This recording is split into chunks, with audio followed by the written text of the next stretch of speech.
Msikilizaji, tunasonga mbele kuendelea kufahamu baada ya Nora kuambiwa ya kwamba anatakiwa sasa aikabidhi ndoa. Okay? Na mwenye ndoa arejee. Na mwenye ndoa mwenyewe ambaye alipata mimba ameweka wazi kwamba anampenda sana Salim. Sasa Nora ameonyesha kuchukia sana kwa wazazi, kuonesha ile chuki ya waziwazi na kumpenda na peke yake. Baada ya ile kukwazana, Nora ameamua kutoka nyumbani kwa hasira na ameona sasa ngoja tu aende ofisini kwa mume wake na kumwelezea situation yote ambayo imetokea nyumbani. Lakini sasa na stress zake hizo zote, anafika kazini ofisini kwa mwanaume wake. Anamkuta naye mwanaume wake yupo kakumbatiana na Jenny. Aise, hapo ndipo tulipoishia. Sasa kipi kitakachoendelea? Langu jina ni Lucas Silumba, simtayarishaji ni Rita Isaya. Basi Nora anaendelea kutuambia kwamba waliachiana. Jenny akatoka na kuja kunikumbatia kwa furaha, huku akisema kwamba kanimisi. Nilizuga tu na kujifanya kwamba na furaha ili sasa ni asije kuhisi kwamba kuna hali tofauti. Basi tulikaa na kuanza kuulizana za siku na mambo mengine tu. Muda huo Salim alikuwa akijifanya kuwa busy, wala hata mimi sikutaka hata kumsumbua. Nilivyoona nimekaa pale muda mfupi, sasa niliaga na kusema kwamba kuna sehemu fulani naenda, kisha nikatoka na kuingia kwenye gari. Msikilizaji, moyo wangu uliniuma sana. Moyo wangu ulijaa uchungu na hasira. Kama ilivyo kawaida yangu, sasa kwanza nikiwa katika hali ile huwa natamani sana walau nipate mtu wa kuongea naye ili hata nipunguze machungu. Nilitamani Salim aje walau hata nimwambie, alafu sasa mimi nitulie pale, labda ndio nitakuwa sawa. Ila ndio hivyo, yuko na mtu wake. Nilitegemea kwamba kila kitu labda kingekuwa kiko fresh baada ya kukutana na Salim kwa yote ambayo nimeyakuta nyumbani. So niliegemea usukani wa gari kwa muda mrefu, kisha nikainuka na kuasha gari, nikaenda fukwe moja ya bahari na kukaa huko. Wakati sasa nikiwa nimekaa, macho yangu akiwa busy sasa kuangalia mawimbi ya bahari, huku sasa machozi yakinitoka, utafikiri mvua, nilisikia mtu akinishika mgongoni. Haraka nikageuka, alikuwa ni Skylar. Sikufikiria mara mbili, niliinuka haraka na kumkumbatia. Si mnajua wale timu kiambiwa kwamba una shida gani, badala ujibu unaangua kilio kama kuna mtu utafikiri kadedi. Basi ndio mimi sasa. Jamaa aliniuliza kwamba una shida gani? Niliangua kilio hicho.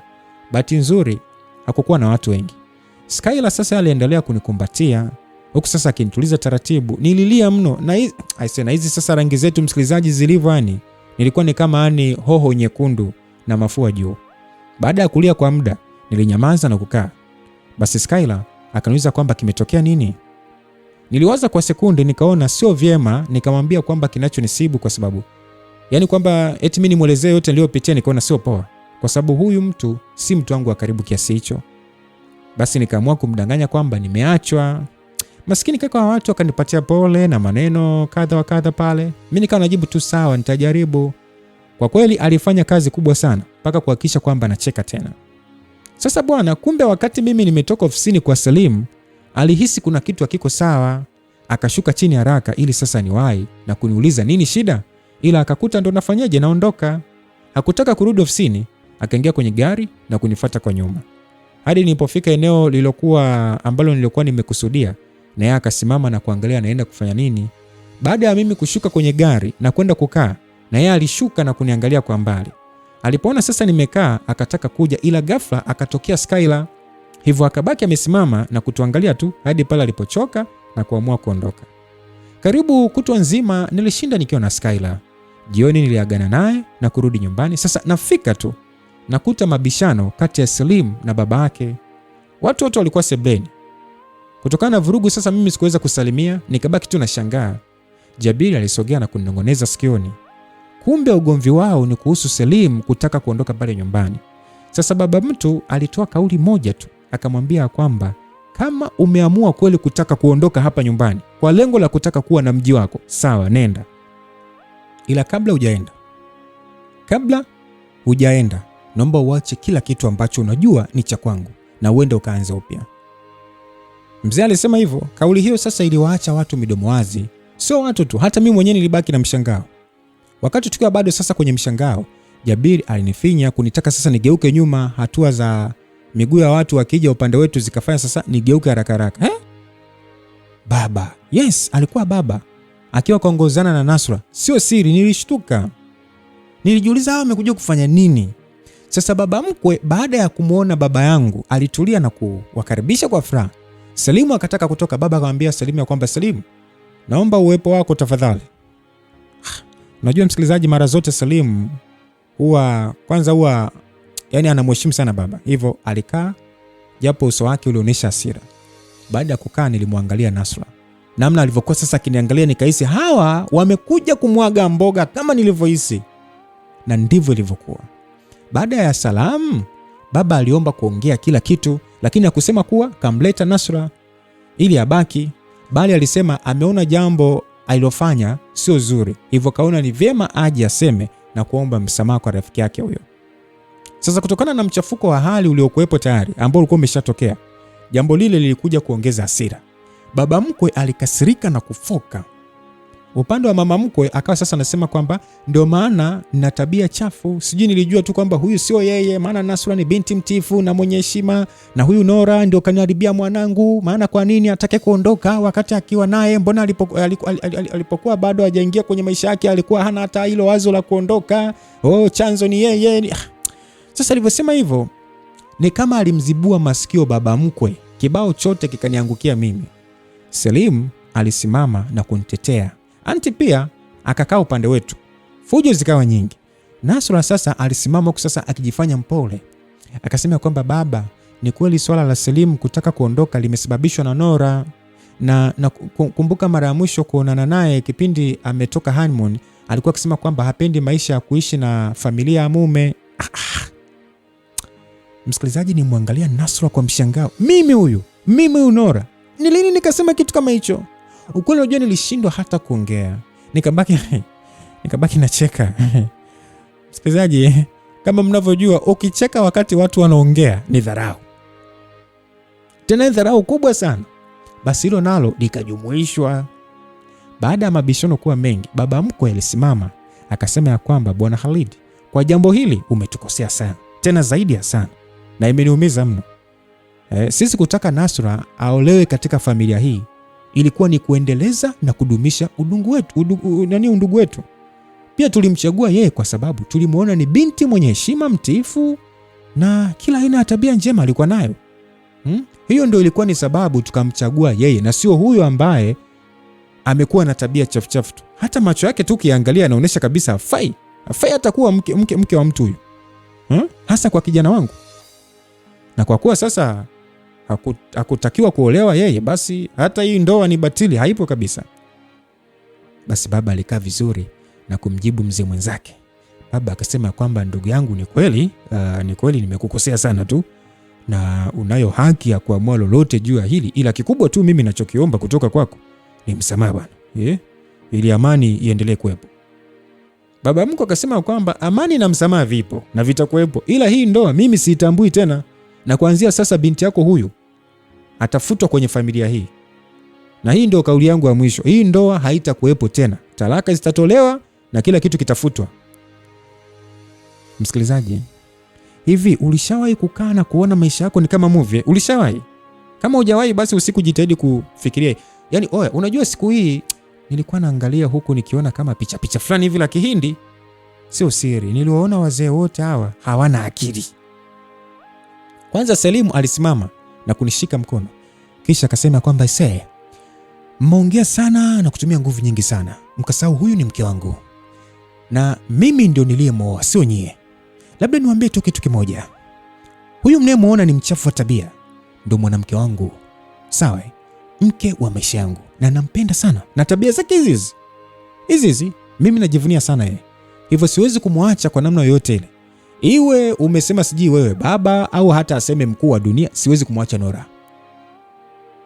Basi Selimu alivyoongea hivyo, mama yake alisimama akasema kwamba Selimu, baba yako anaongea, unasimama kupinga. Kama alivyokwisha kusema hii ndoa haipo. Kwa sababu yeye hakuwa mlengo wa hii ndoa. Hii ndoa ni batili. Selimu akasema batili? Hivi mnajielewa nyie? Mwanamke nimeishi naye miezi 3. Sio kuishi tu, bali kila kinachotokea kufanyika kati ya mume na mke tulikifanya. Alafu mnasimama na kusema batili. Anyway, siwalaumu. Hivi ndivyo mlivyo na roho zenu ambazo zimejaa ubaguzi tu na ubinafsi wa hali ya juu. Yaani hamwazi kuhusu watoto wenu, bali mnawaza tu maslahi yenu. Na wakati huu, yaani mimi sitoruhusu hilo kwenye maisha yangu. Siwezi kuruhusu. Ni kweli mlengwa hakuwa yeye, lakini tayari ni mke wangu, na mimi nilijua hilo toka siku ya kwanza. Tangia namuoa. Na huyo mnayemuona nyie kwamba eti ndio mke bora, ni mchafu hata kuliko uchafu wenyewe. Hiyo sura mnayoiona hapo ni fake. Na kama nabisha aseme, haiwezekani kwa mwanamke mwenye akili zake timamu kumtamani mume wa dada yake. Kama alikuwa ananipenda kweli, angejitunza, lakini alikuwa akibadilisha tu na kugawa tu tupu yake, yani kama vile karanga za kuonjesha. Au unataka niseme machafu yako yote Nasru? Unataka niseme machafu yako yote? Basi baba akasema ya kwamba Salim, hata siku moja usije kuthubutu kuongea uchafu wa namna hiyo mbele yangu. Unanielewa?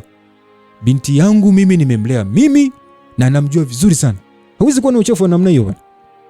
Aliongea baba kwa hasira. Salimu akasema sikatai, lakini je, kama ni msafi ikawaje akapata mimba tena dereva wako?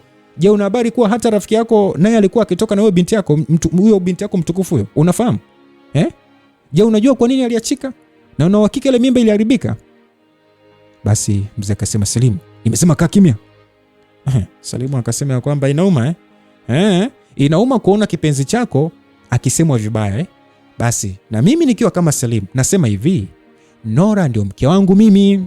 Haijalisha na tabia mbaya kiasi gani, ila ndio wa kwangu na tabakia kuwa wa kwangu. Na kama bado mnataka Nasra awe mkwe kwenye familia hii, mnaweza, kwani vijana si wapo, ila sio mimi. Salimu alivyosema hivyo, Jabiri naye akadakia akasema hata mimi mwenyewe simtaki. Baba mkwe alichukia namna ambayo unajua kimwangalia anatisha. Ila hasira zake sasa hazikubadilisha kitu. Salimu alinishika mkono, tukaingia chumbani. Sasa tulipofika nilitaka kuongea, ila akaniambia kwamba Nora, panga nguo zako tuondoke. Kama kuongea tutaongea mbele ya safari. Na mimi sikutaka kuwa mbishi. Nilipanga nguo na yeye akaweka nguo zake, kisha tukashika mabegi yetu hadi sebeni. Baba mkwe aliinuka kama vile haamini. Naona sijui alimwambia au kuongea vile, ila ni kama kumtisha tu, lakini kijana hajatishika. Basi tulipofika, Salimu aliweka kila kitu mezani, yani funguo za gari aliweka, sijui vitu vya ofisini aliweka, vingine vingi tu. Kisha akasema kwamba niko tayari kuanza upya. Hivi ni vitu vyako vyote, so asante na kwa heri. Salimu alinishika mkono mmoja, mkono mwingine akashika begi. Kisha akaniambia kwamba mke wangu, twende.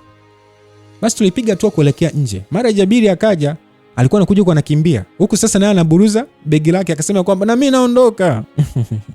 Alimfikia baba mkwe, akaweka funguo ya gari sehemu aliyoweka Salimu na kutusogelea, kisha akasema kwamba jamani twendeni au kuna kitu mmesahau nikachukue. Salimu alitabasamu. Kisha tukapiga hatua na kutoka nje. Basi tulitoka nje ya geti. Salimu sasa akarequest usafiri, tukakaa kusubiri. Muda wote alikuwa kimya. Na mimi sikutaka kuongea, maana nilijua tu hayuko sawa. Usafiri ulikuja, tukaweka mizigo kwenye buti, kisha tukaondoka hadi sehemu sasa alipokuwa amepanga. Bila hata kuongea neno, tulishuka na kubeba mizigo na kusogea mlangoni. Mara mlango ukafunguliwa, hakuwa mwingine bali ni Jeni. Nilimwangalia Salimu, basi akaingia bila kuongea. Jabiri naye aliingia, nikawa sasa mimi wa mwisho. Jeni akaja na kunishika mkono, tukaingia. Akaniambia kwamba pole. Salimu kaniambia umefukuzwa kwenu, ila usijali, utakuwa na sisi hadi muda utakaopenda mwenyewe, si ndio Jabiri? Akasema kwamba ndio, ila hapo kwenye kufukuzwa mbona kama alitaka kumalizia. Salimu akamkanyaga, akawa jamaa amekaa kimya. Na mimi sikutaka kuleta drama, nikatulia tu. Tuliingia chumba sasa nilichotakiwa kutumia, nikaweka begi langu na kukaa kitandani. Sasa Jeni alikaa pembeni yangu na kusema kwamba niambie wifi yangu, maana nimekumisi balaa. Nikasema safi tu, ulikuja lini huku? Jeni akasema nina wiki sasa, ila kama unavyomjua ndugu yako yuko busy tu muda wote. Nikasema namuelewa, hata hivyo ana majukumu mengi sana, so hamna namna zaidi ya kukubaliana naye. Akasema majukumu au maigizo tu, ila kwa sasa nitapata muda naye, maana ameshatoka kwa huyo Mungu wake huyo. Nikasema sawa. Basi Jeni aliinuka na kuondoka. Nikatoa nguo zangu na kuweka kabatini. Baada ya muda kidogo Salimu alikuja na kufungua mlango. Na mimi sikuwa na mudi ya kuongea wala kubishana na mtu. Nilikaa kimya. Akaja na kukaa pembeni na kusema ya kwamba Nora, samahani kwa kila kitu kilichotokea na nisamehe pia kwa niaba ya wazazi wangu, maana najua umeumia sana. Nilimwangalia kwa muda kisha nikamwambia kwamba Salim, mimi na wewe tuko sawa, hivyo huna haja ya kuomba msamaha, ila nina swali moja. Kwa nini hukutaka kuniacha wakati ulitamani kuwa huru? Mbona sikuelewi? Nilitamani au tulitamani? Okay, tulitamani. Sasa kwa nini ulipinga na kuongea uongo? Nora, hebu naomba unisikilize. Nilikataa kwa sababu hustahili kufanyiwa jambo lile. Afu kingine, mimi nilikataa pale kwa sababu lengo lilikuwa ni Nasra achukue nafasi ambayo alishaipoteza, na kama ingetokea basi ni wazi nisingeweza kuachana naye. Hivyo ndio maana nimeamua sasa kukataa na kuja na wewe huko. Okay, so vipi kuhusu sisi? Yaani nini sasa kitafuata baada ya hili? Msikilizaji, niliuliza swali hili nikiwa na maumivu sana. Sijui kwa nini niliumia kiasi kile, lakini moyo wangu haukuwa sawa. Na hisi huenda hii siku naona kama ilikuwa ni ngumu sana kwangu. Salimu alinijibu kwa kusema kwamba hakuna chochote kuhusu sisi. Nafikiri tu ni wakati wa kila mmoja kuishi ndoto yake na mtu anayempenda. Na kwanza hata haina haja ya taraka kwa sababu tokea mwanzo hatukuwahi kuichukulia hii ndoa kweli. So mi nadhani kila mtu tu angefanya kile kitu ambacho yeye anapenda. Na haina haja hata talaka kwa sababu tokea mwanzo hatukuwahi kuichukulia hii ndoa kweli, si ndio Kwa kila mtu afanye anachokipenda. Na mimi sina maana kwamba eti uondoke, hapana. Bali unaweza kuendelea tu kuwepo. Maneno ya Salim ni kama yalikuja kuninyong'onyesha hivi. Unajua nilijiona ni kama mtu nisiyefahamu msikilizaji. Niliinuka na kujibu sawa. Kisha nikatoka mle chumbani. Maana kwanza nilitoka haraka sana kwa sababu niliona hapa nitaenda kulia sekunde yote ile na mimi sikutaka kumharibia siku yake. Basi bwana, nilitoka nje ya gate kabisa na kukaa pembeni, nikainamisha kichwa chini na kulia. Matukio yote yalikuwa yanajirudia kichwani. Kilichokuwa kinaniuma zaidi msikilizaji ni kuona sina thamani yoyote mbele ya familia yangu. Yaani hawajali kuhusu mimi wala hawataki kuona furaha yangu. Unajua nikaa nje hadi nilipoona, yani kwanza nilipoona sasa kwanza niko sawa, ndio nikaona hapa sasa ngoja niinuke kurudi ndani.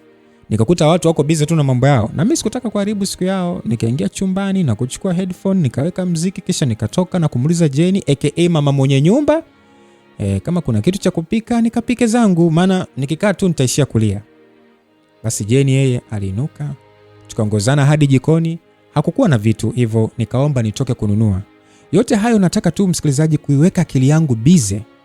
Basi nilienda nikanunua vitu kwa sokoni, kisha nikarudi na kupika kwa sasa nikisikiliza muziki tu taratibu.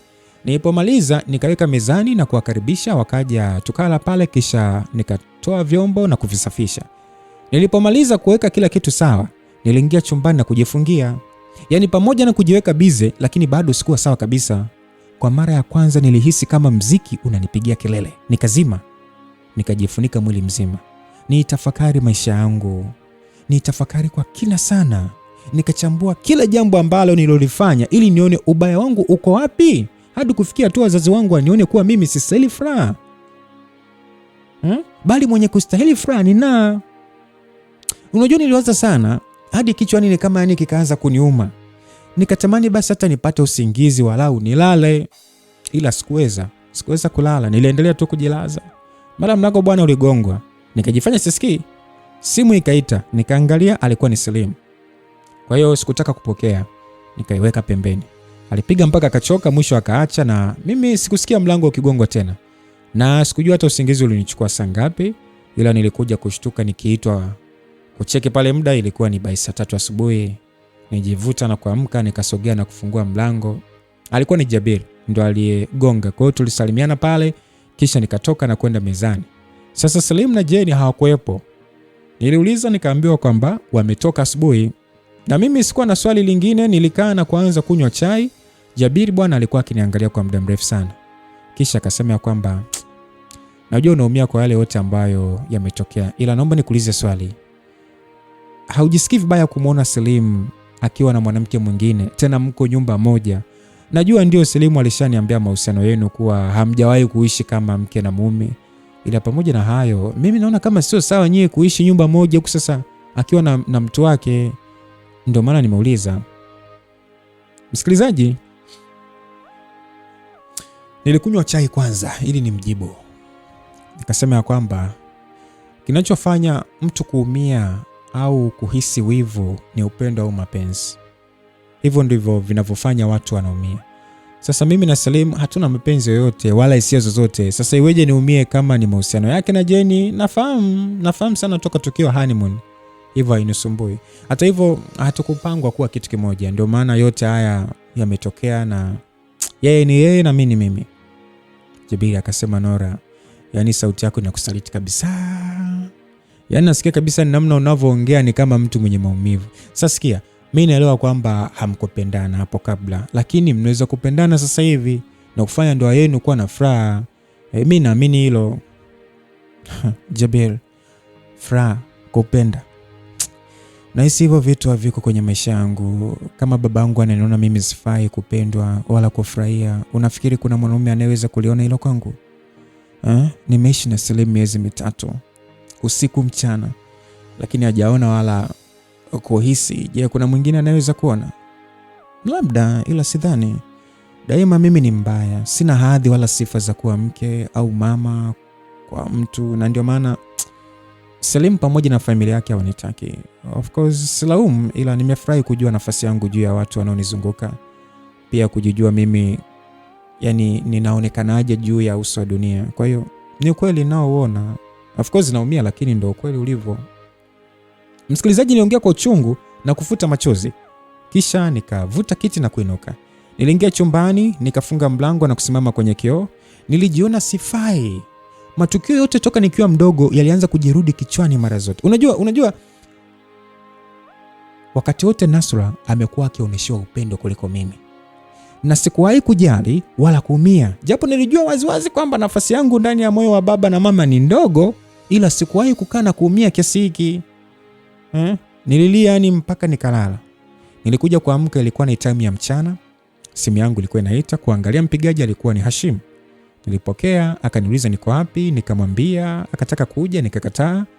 Nikaamka, nikaingia bafuni, nikaoga vizuri, kisha nikavaa kawaida tu. Sikutaka hata kujifunika wala kujitanda.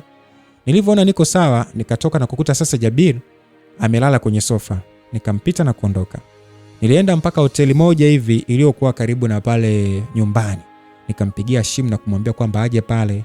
Hakuchukua muda, akawa amefika. Cha kwanza alinikumbatia na kuniambia kwamba kwa nini hukuniambia kama unapitia wakati mgumu namna hii? Mimi nimekaa huko nikijua kwamba uko sawa, kumbe sivyo. Sasa msikilizaji, kama kawaida nikiulizwa badala ya kujibu naanza kulia. So ilitokea tena hiyo hali. Nililia vya kutosha. Hashim alikuwa na kazi ya kunyamazisha tu. So baada ya kulia kwa muda mrefu, tukaanza kuongea. Kwanza nilimuuliza kajuaje? Maana mimi sikuwahi kumwambia rafiki yangu yoyote. Alinijibu kuwa Zuu ndo kampigia simu na kumwambia kila kitu. Hivyo akarudi haraka, maana huyu jamaa hakuwa nchini. Basi tuliongea kwa muda kidogo, nikapata aweni kama ni mzigo niliupunguza.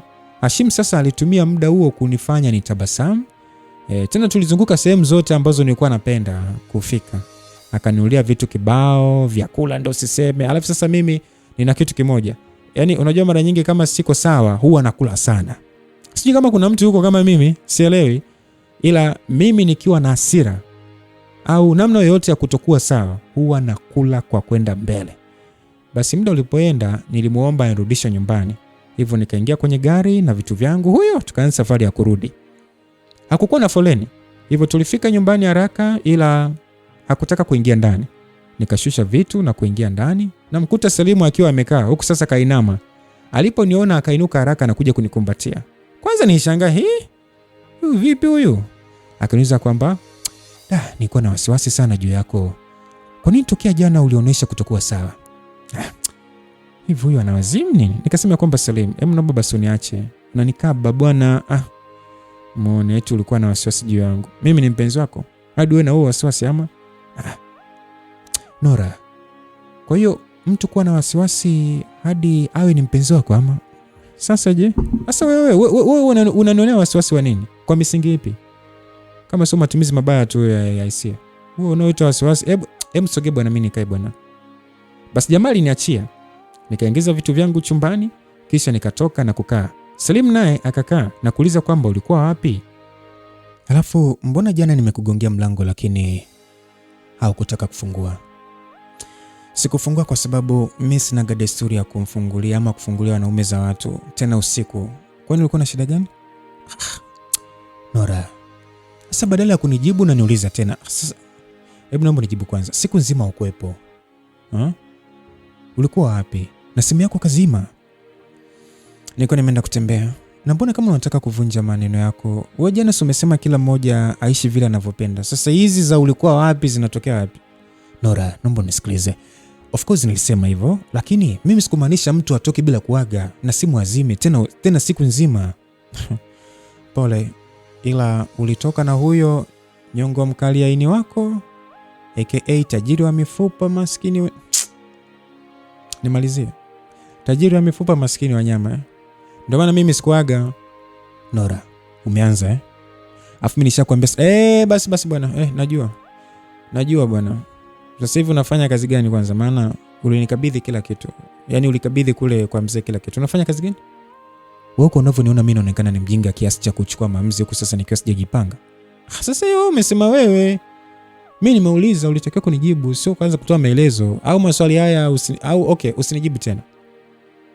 Basi jamaa alitaka kuongea ila Jabiri akaja na kukaa huko sasa akiongea utumbo wake tu kama kawaida. Niliinuka na kuamua sasa kuwaacha. Nikaingia chumbani na kuwasha simu. Message zikaingia kutoka kwa Nasra bwana. Sasa mimi nilikaa kitako kwanza na kusoma message. Message ilisomeka hivi: unajiona unapendwa mwenyewe? Nakupa pole sana. Maana kwa jinsi ninavyomjua Selim utaachwa muda si mrefu. Nilituma emoji za kucheka msikilizaji, kisha nikamjibu ya kwamba kama ulivyoachwa wewe, alafu itapendeza kama ikitolewa kwenye gazeti na kichwa cha habari kitakuwa ya kwamba mapacha wawili waachwa. Hakika itakuwa ni habari ya kusisimua. Sasa baada ya kwenda alinirudishia zile emoji za hasira, zile nyekundu zile, na mimi nikamjibu kale ka emoji ka kuchum ambako kana love. Kisha nikaweka simu chaji nikatulia. Sasa mimi nilikaa chumbani hadi muda Jeni aliporudi. Nikaingia jikoni maana Jeni alidai kwamba hawezi kupika. Hivyo muda mwingi huwa anaagiza hotelini au Selim kama yupo ndo huwa anapika. Sasa wakati nikiwa napika, Jabiri alikuja na kunipigisha story huku sasa akinisaidia baadhi ya kazi. Selim yeye alikuwa akatoka. Basi baada ya kupika tulikula, kisha nikaingia zangu chumbani na kulala. Kesho yake asubuhi nikaamka na kupiga mswaki, kisha nikatoka na kukuta Selim akinisubiri. Akasema kwamba anataka kunipeleka kazini kwake. Na mimi sikubisha, nikajiandaa tukaongozana. Hadi huko ofisini kwake akanielekeza pale kwamba ni ofisini kwake pale. Mimi nikampongeza, kisha nikamwambia kwamba nataka kuondoka.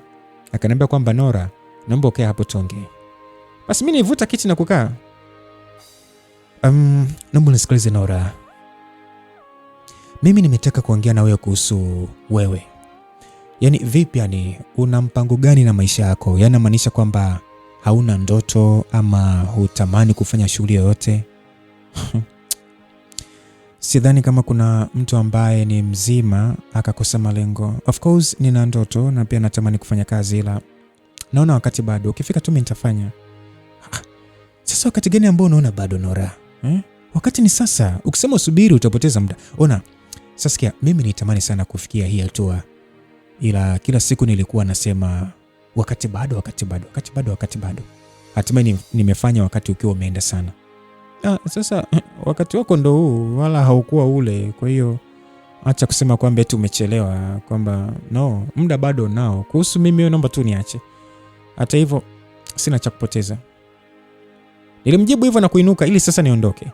Aliinuka na kunishika mkono na kusema kwamba Nora, una hasira na mimi?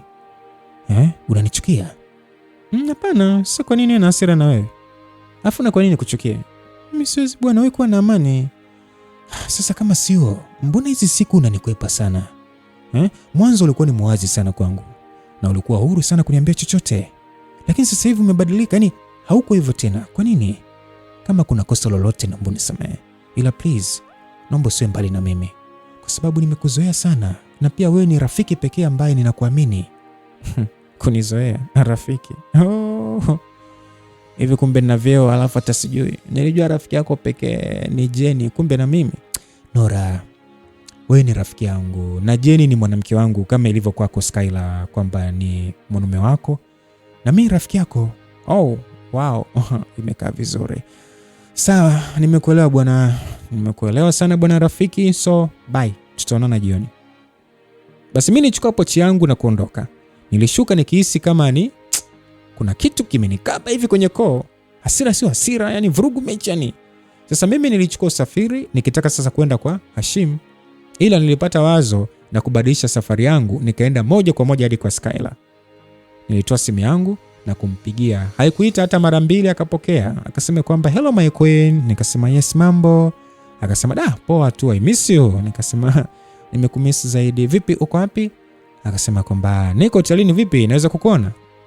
Basi mimi nilicheka nikasema nimekupigia ili tu kukuuliza hivyo.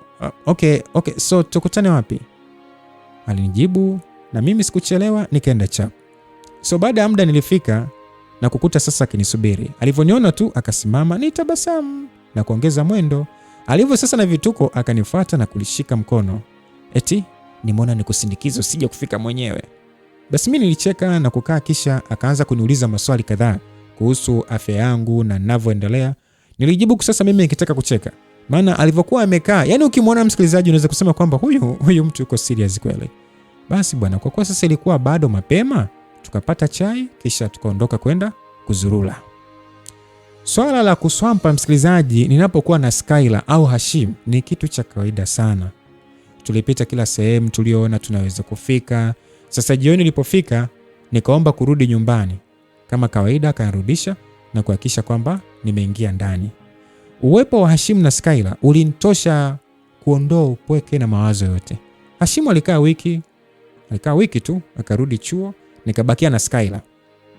Sasa ukaribu wetu ulikuwa sana. Hakuna siku iliyopita bila kuonana au labda kuongea. Mimi nijikuta nikimzoea sana, na kitu kilichonipatia furaha, alionyesha kunijali bila hata kujaji kwa lolote.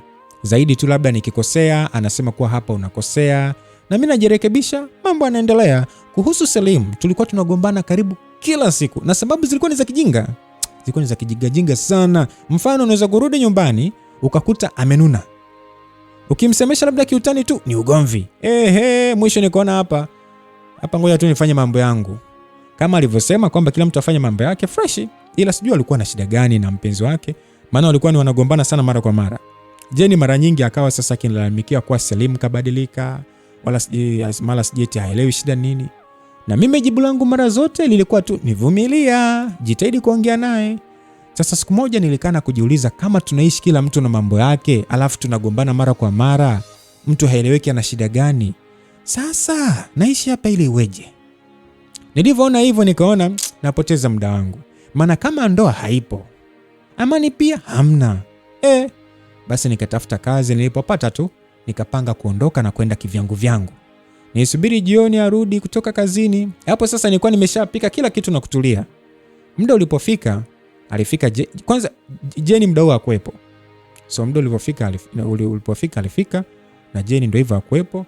So niliinuka na kwenda kumfungulia geti, jamaa akaingia kisha kashuka na kuingia ndani. Nilimfuata na kumpatia pole. Jamaa akaitikia, akaingia chumbani ambapo sasa alitoka baada ya muda mfupi tu na kukaa, nikamkaribisha chakula. Huku sasa nikisubiri apumzike kisha tufanyeje? Tuongee. Nikasikia jamaa ananiita. Aliniita na nikaacha kupanga vyombo na kukaa kumsikiliza. Akasema kwamba kuna kitu naomba tuongee. Nikasema kwamba nakusikiliza. Kwanza kabisa Nora, naomba nitangulize samahani kwa sababu hivi karibuni tumekuwa ni kama hatuko sawa. Of course nakiri nimekuwa ni mtu hasira sana, ila ilikuwa ni kipindi kifupi tu, so please naomba unisamehe sana. Naelewa kwamba hukuwa na hela ndio maana ulikuwa vile, na nilielewa ndio maana sikutaka hata kukubishia. So kuwa na amani. Kwa hili mimi sina kinyongo na wewe, ila jaribu tu kuwekana sawa na Jeni, kwa sababu Jeni analalamika sana juu yako na sio salama kwa mahusiano yenu. Kwa nini useme Jeni? Vipi kuhusu wewe? Mimi nani kwako? Mimi ni mtu tu, lakini Jeni ni mwanamke wa maisha yako, so lazima uwe makini. Okay, tuachane na habari za Jeni. Nimeilipia ile nyumba tulioenda kuangalia siku ile. Kwa sasa hivi ni ya kwetu. Jamaa alivyoongea hivyo nikawaza, ya kwetu unaongea kama vile yani mimi na wewe ni kitu kimoja. Hongera sana. Umepiga hatua nzuri na ninaona maendeleo ya ofisi yako yakiwa vizuri. Yote yametokea ni kwa sababu yako. So mimi ndio ningetakiwa kukushukuru. Mimi tena. Kwani kuna kitu nilifanya au kuchangia hata senti? Kitendo cha kunishauri na kunipatia moyo kilikuwa ni zaidi ya pesa. Anyway, nimefikiria kuhusu wewe, nikaona ni vyema ukawa na kazi kwa sababu nimeona nimeamua nimekuwekea nafasi kwenye moja ya ofisi zangu, ila sasa pia kama utahitaji zaidi nimetafuta kwa rafiki yangu, hivyo utachagua mwenyewe sasa uende wapi, ila kikubwa tu natamani kukuona ukianza kuishi ndoto zako. Wow, sikutegemea hilo. And asante sana, ila tayari nimeshapata kazi na hivi ninavyoongea na wewe natakiwa kuanza kesho kutwa. Basi ni vizuri. Nimefurahi kama umechukua uamuzi huo. Kwa sababu nimeona sio sawa kukaa tu na kutumia pesa huku nikiwa sina shughuli yoyote. Alafu kitu kingine nataka kuhama. Nilivyoongea hivyo, kwanza jamaa tabasamu lililokuwa kwenye uso wake liliondoka ghafla. Kwa nini? Alafu kwanza unaenda wapi? Sasa ni kwa sababu ni wakati wa mimi kuishi maisha yangu. Jamaa alitaka kuongea ila honi ilipigwa. Na iliashiria kwamba kuna mtu yupo getini na inaonekana Jenny ndo alikuwa amerudi. So mimi niliinuka na kwenda kufungua. Alipaki na kushuka tukaiingia. Selimu alikuwa amekaa pale pale. Uso wake ulionyesha ni dhahiri kwamba hana furaha. Na mimi sikujali. Nilisogea mezani, nikapakua chakula. Mdogo simu yangu ikaita. Nani anapiga? Skyla. Wakati huo sasa alikuwa tayari kasharudi nyumbani kwao. Hivyo akawa sasa ananiuliza kuhusu mipango ya kuhama na kuhusu vitu, maana nilikuwa ndio naanza maisha. Hivyo kuna lazima wa mimi kufanya maamuzi ya kununua baadhi ya vitu vya ndani. So nilimjibu kila kitu, akasema kwamba atanichangia baadhi ya vitu na mimi nikashukuru. So pale stories zingine zikaendelea. Selim aliinuka akaingia chumbani na kuchukua funguo kisha akatoka tena. Tena ni kwa kujifungulia geti mwenyewe. Na mimi sikuongea neno juu yake, zaidi tu niliendelea kula sasa nikiongea na simu. Haikupita muda, Jenny akatoka chumbani akiwa analalamika. Jenny akasema kwamba bwana, nimemchoka ndugu yako bwana, kwa sababu siku hizi hata simuelewi. Amekuwa ni mgonjwa sio mgonjwa na hataeleweki. Ukimuuliza shida nini hana hata cha maana. Basi nilikata simu na kuweka sani pembeni. Nikamuuliza Jenny kwamba Jenny, nini shida? Mmegombana tena au kwa kufanya nini? Jenny akasema si bora hata tungegombana ili basi julikane moja. Nora, Selim ni anakera sana. Sijui hata miezi mitatu hata kimemkuta nini. Siku pekee nilizo enjoy uwepo wake ni kipindi mmekuja Kenya basi. Ila hivi vipindi vingine hivi, amekuwa ni mtu ajabu ajabu, hata mimi simuelewi. Haoneshi kunijali kama mwanzo wala hata hana hisia na mimi tena. Nikikwambia kwamba siku zote ninazokaa naye humu ndani hajanigusa. Ukimuuliza jibu eti siko sawa. Haya, nimeelewa, basi hayuko sawa. Aseme ni kipi kinachofanya awe kwenye hali hiyo, hasemi. Sasa nategemea nini? Tuishi kama kaka na dada au? Bwana mimi nimechoka na hapa. Siku nikijua na mwanamke mwingine, nitakacho kuja kumfanyia huyo malaya wake. Anemfanya anakuwa kama Zuzu, dunia itasimama. Msikilizaji. Mpaka hapa sikuwa na ushauri wala neno. Kwanza nilikaa na kuwaza hivi, huyu kijana atakuwa na shida gani hasa? Hadi anafikia hatua ya kumtoa mtoto wa watu huko na kuja kumleta kuchora ramani ya nyumba. Ina maana ampendi? No, angekuwa mpendi asingekaa naye. Huyu atakuwa tu ana shida mahali. Asa mimi niliwaza bila kupata jibu na kubaki nikimwangalia Jenny. Upande mwingine niliwaza, siku akijua kama mimi na Selim hatuna undugu huo ambao yeye anaufikiria, ugomvi utakaoibuka hapo sijui. Hapa cha maana ngoja naondoke zangu tu mapema. Niwaache watu na mapenzi yao nisije kupigwa bisu bure. Basi nilimaliza kula, kisha nikapeleka sani yangu jikoni na kuingia chumbani, nikapanga nguo zangu vizuri, kisha nikasubiri kukuche niondoke zangu. Nilala mapema, hata muda aliorudi Selimu hata sikuweza kumsikia. Asubuhi na mapema nikaamka na kukuta gari lake sasa likiwa halipo. Kwa kuwa nilikuwa nataka kuondoka asubuhi, ikabidi sasa nimpigie ila hakupokea. Nikaenda kumgongea Jabiri, naye hakuwepo. Basi nikaona ngoja nimwage Jenny, maana yeye alikuwepo. Sasa nilimgongea, akafungua, kisha nikamuaga. Akaumia pale, ila sasa haikunizuia mimi kuondoka. Nilifika kwenye nyumba niliyokuwa nimepanga, hakukuwa na kitu hata kimoja. Hivyo nikaweka begi na kuingia mjini kununua vitu. Nilijipimia kutokana na mfuko wangu, na baada ya hapo nikawalipa wale watu wa usafi, wakanifanyia usafi. Na walifanya usafi vizuri sana na kupanga vitu. Walipanga fresh sana na maisha yakaanza rasmi. Maisha ya kuwa mwenyewe msikilizaji alianza, ila sikuwa na furaha kama nilivyotarajia. Mara nyingi nijikuta nikimiss momenti zangu na Salim, kitu ambacho nilikuwa nimeanza kusahau. Salim sasa yeye mwenyewe hata hakunitafuta wala hakujibu ujumbe niliomtumia. Na mimi nikaona freshi, kikubwa yuko sawa. Sasa wakati huu nilikuwa nimeshamwambia kila kitu Skylar. Maana ukaribu niliokuwa nao na jinsi alivyokuwa akinitreat, niliona kabisa kuwa ni mtu ambaye ikitokea akanitongoza, basi nitakuwa tayari kuwa naye. So mambo yote ambayo niliona yanaweza kuleta vikwazo nikamweka wazi. Sasa siku niliyomwambia alishangaa, maana hakuamini kama kweli, ila alinielewa na urafiki wetu kadumu kama kawaida. Sasa ile hali ya kuwa mpweke, kukosa furaha, alinigundua na kuniuliza nini shida, nikawa namficha. Maana huwezi kumwambia mwanaume ambaye unaona unaweza kuingia naye kwenye mahusiano kuwa unakosa furaha kwa sababu eti umemmisi fulani. Haitaingia akilini. Hivyo nikamficha na kukaa kimya tu. Siku moja bwana, nilikuwa natoka kazini. Ilikuwa ni mida fulani hivi ya jioni. Nikachukua bajaji, na huo ndio usafiri wangu msikilizaji. Nikarudi nyumbani, nafika tu nakuta gari la Skylar likiwa limepaki nje. Nilivyokuwa sasa sijamuona muda, nitamani hata kurukaruka hata kabla bajaji haijasimama. Kwanza nilishuka chapu na kumlipa dereva, kisha nikasogea lilipo gari, naye akafungua mlango na kushuka. Nilimkimbilia kumuao kwa furaha, kaniambia kwamba I miss you. Kuna jibu gani lingine msikilizaji tofauti na I miss you tu? Nilimjibu hivyo hivyo. Basi baada ya kuhagi kwa muda, jamaa sasa aliniachia, nikafungua mlango na kumkaribisha ndani. Jamaa akatoa zawadi zangu kwenye gari, kisha tukaingia ndani na kunikabidhi. Huyu kijana anajua kuukosha moyo wangu. Basi tunatamani hata moment ambazo ninakuwa naye ningewaonesha. Na hisi mashemeji mngempitisha bila kura. Lakini pamoja na yote sijui kwa nini naumia kuwa mbali na Salim. Jamani, hili tu ndio moyo wangu unanikosea. Unajua nikikumbuka tu kitu kinachohusiana na Salim nakosa furaha kabisa. Ila sasa huyu yupo na hisi sitapata muda wa kuanza kumfikiria tena. Basi tulikaa na kuanza kupiga story kama vile hatujaonana miaka 10 na zaidi. Haya, ngoja nikupeleke kwa Salimu msikilizaji. Kumbe bwana, siku ile niliyokuwa nikiondoka asubuhi na kukuta Salim na Jabiri wakiwa hawapo. Walikuwa wameenda hospitali, ni baada ya kupokea taarifa za kuumwa kwa Aunti Suna ambaye naye alikuwa ameshatoka kwa kaka yake na kwenda kwake. Walifika na kumjulia hali, kisha kuongea na dokta ili kujua nini shida. Wakaambiwa kwamba shida 1 2 3 na wakapewa taratibu za matibabu. Bila kupoteza muda, Salimu akasema kwamba ahudumiwe haraka iwezekanavyo. Sasa siku nzima iliisha akihangaikia huko hospitali kuhakikisha kwamba kila kitu kinaenda sawa, maana yeye pekee ndio alikuwa na uwezo wa kufuatilia. Jabiri kama mnavyojua akili zake, alikaa chini na kulia badala ya kusaidizana na ndugu yake. Upande wa baba Salim alikataa kushiriki kwa sababu alimtuhumu anti kuhusu Salim kuondoka. Hivyo kila kitu kilikuwa juu ya Salim.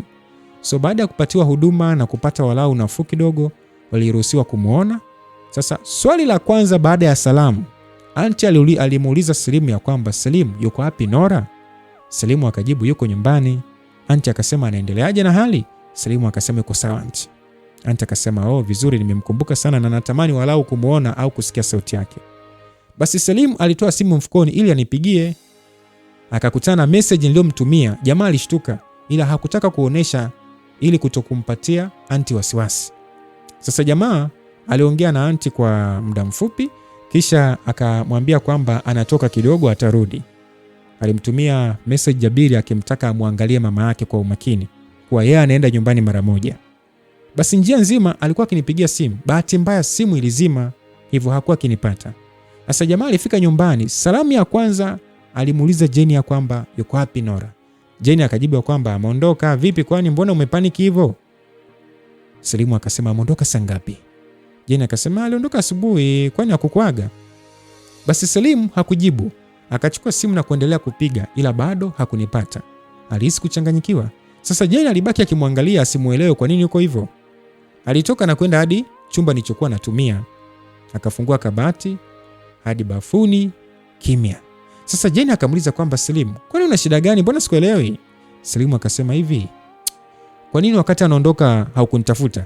Jenny akasema Jamani, yule si ni ndugu yako? Mimi najua ameshakuaga. Afu kingine, mbona unachanganyikiwa kama vile ni mtoto mdogo? Jenny, hata kama ni ndugu yangu, ulitakiwa kuniambia na sio kukaa kimya. Umeshaanza kuchanganyikiwa. Kwani ni mtoto? Yule si ni mtu mzima. Ana haki ya kuchagua akae wapi na wapi asikae. Kama ameona hawezi kuendelea kukaa hapa ni yeye. Sasa kwani unakuja kunifokea hapa? Alafu ni kitu gani kinachoendelea hadi kila mara ni Nora anapofanya vitu na react tofauti kama vile ni mtu mwenye wivu, Salim alitaka kutoka bila kujibu.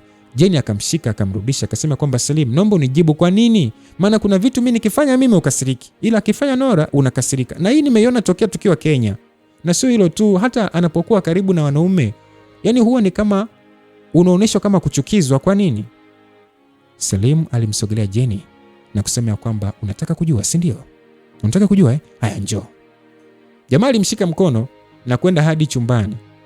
Akafungua kabati na kutoa briefcase, ilikuwa ni ndogo tu, na kufungua, kisha akatoa album na kumkalisha Jenny kitandani na kumpatia Jenny. Jenny alipokea sasa kitetemeka. Alipopokea alifungua picha ya kwanza. Picha ya kwanza kutana nayo ilimfanya agande kwa mshangao. Ilikuwa ni picha yetu ya harusi. Jenny alihisi kama hajaona vizuri. Akafungua nyingine na nyingine tena. Album yote ilikuwa imejaa picha za matukio ya harusi. Alimwangalia Salim huko machozi yakimtoka. Akamuuliza kwamba ina maana wewe na Nora sio ndugu bali ni mke na mume? Yani pamoja na kuona picha bado unauliza. Okay, acha nikujibu kwa mdomo. Ndio, Nora sio ndugu yangu bali ni mke wangu. Jenny alipata mshtuko na kushindwa hata kuongea. Akaishia kukaa kimya huko machozi yakimtoka. Salim alitoka na kumwacha akiwa kakaa tu. Jamaa akaondoka. Sasa Jenny baada ya Salim kuondoka alibaki akilia kama mtoto mdogo. Moyo wake ulimuuma mno. Alitamani isiwe kweli, lakini ndio hivyo. Alifuta machozi na kuchukua simu akanipigia, naye hakuweza kunipata. Alitamani hata angeniuliza naelekea sehemu gani ili anifate, lakini hakuniuliza. Hivyo akabaki akiangalia tu zile picha. Asa moyo wake ulijaa kwa hasira sana. Akachukua picha moja na kusema kwamba Salim, kamwe siwezi kukubali wewe na mtu mwingine zaidi yangu. Wewe ni wa kwangu na utabakia kuwa wa kwangu. Hii ni ahadi yangu kwako. Basi alitupa ile picha na kuchukua simu, kisha akatoka chumbani akiwa na hasira sana. Aliingia kwenye gari akatoka. Sasa upande wa Salim alikuwa anaendesha tu, yani hata elewi hata anakoenda. Baada ya kuendesha kwa muda mrefu, alitoka nje ya barabara na kupaki gari, kisha akalaza kichwa kwenye usukani. Jabiri alimpigia simu lakini jamaa hakupokea. Hakuchoka, akaendelea kupiga tena na tena. Mwisho alitoa simu mfukoni na kupokea. Jabiri akasema kwamba kaka, vipi, kuna usalama huko, mbona simu zinaita tu? Salimu akasema kwamba Jabiri, siko sawa siko sawa kabisa, ni Nora ameondoka nyumbani. Hapatikani na sijui alikoenda. Jabiri akasema nini? Ameondoka saa ngapi? Salimu akasema kaondoka asubuhi. Jabiri akasema kwani wewe kwa sasa hivi uko wapi? Jamaa akasema nipo Kibamba. Sasa Jabiri alikata simu na alitoka akachukua usafiri moja kwa moja hadi alipo Salimu. Alifika akashuka na kumlipa mtu usafiri, kisha akasogea sehemu ilipokuwa gari la Salimu.